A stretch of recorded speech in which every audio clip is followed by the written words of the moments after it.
സദാശിവ, എന്താ ഇത്? നിന്നോട് ആര് പറഞ്ഞു ഈ വേഷം ഇട്ട് ഇവിടെ നിൽക്കാൻ? ഒക്കെ രാമൻകുട്ടി ചെയ്ത പണിയാ.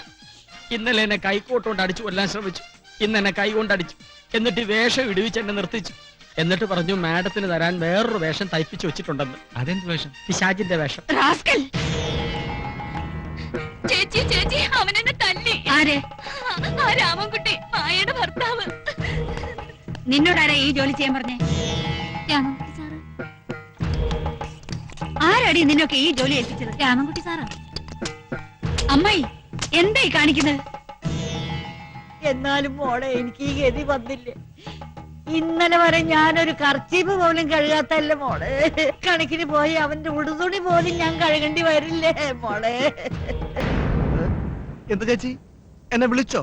മാഡം വെയിലത്തുനിന്ന് വന്നല്ലേ, നല്ല ക്ഷീണം കാണും. You want fruits or soft drinks? Coca Cola, Fanta, Mirinda. Ramankutty, എന്താ നിന്റെ ഉദ്ദേശം? ഞാൻ ആദ്യമേ പറഞ്ഞല്ലോ ചേച്ചി, ദുരുദ്ദേശം തന്നെ. അയ്യോ ചേച്ചി, നശിപ്പിക്കാനൊന്നും എനിക്ക് ഭാവമില്ല. പക്ഷേ ഞാൻ ഈ തറവാടിന്റെ നടുക്ക് ഒരു ചെറിയ കുളം കുഴി. ആ കുളം ഞങ്ങൾ വികസിപ്പിച്ച് വികസിപ്പിച്ച് വലിയൊരു സ്വിമ്മിംഗ് പൂൾ ആക്കും, ഇല്ലേ ബോസ്? എന്നിട്ട് ഞാൻ അവിടെ നീന്തി കുളിക്കും. അധികം നാൾ നിനക്ക് ഇവിടെ വിലസാൻ കഴിയില്ല. അല്പായുസ നീ, അതുകൊണ്ടാ ഇങ്ങനെയുള്ള ദുർബുദ്ധിയൊക്കെ തോന്നുന്നത്. ഇവനോട് ആദ്യം സംസാരിക്കണം മാഡം. പിടിച്ചു വെളിയിൽ ഇറക്കി ചേട്ടെ. വേണ്ട, വിട് വിട്. അയ്യേ, കയ്യാങ്കളിക്ക് സമയം ആവട്ടെ. ഇനി ഇവിടെ നിന്ന് ആരെങ്കിലും ആവശ്യമില്ല സംസാരിച്ചാലും. മാഡം, കണ്ടതല്ല കാണാൻ പോകുന്നത്. കാണാത്ത പലതും ഇനി കാണേണ്ടി വരും. Just wait and see.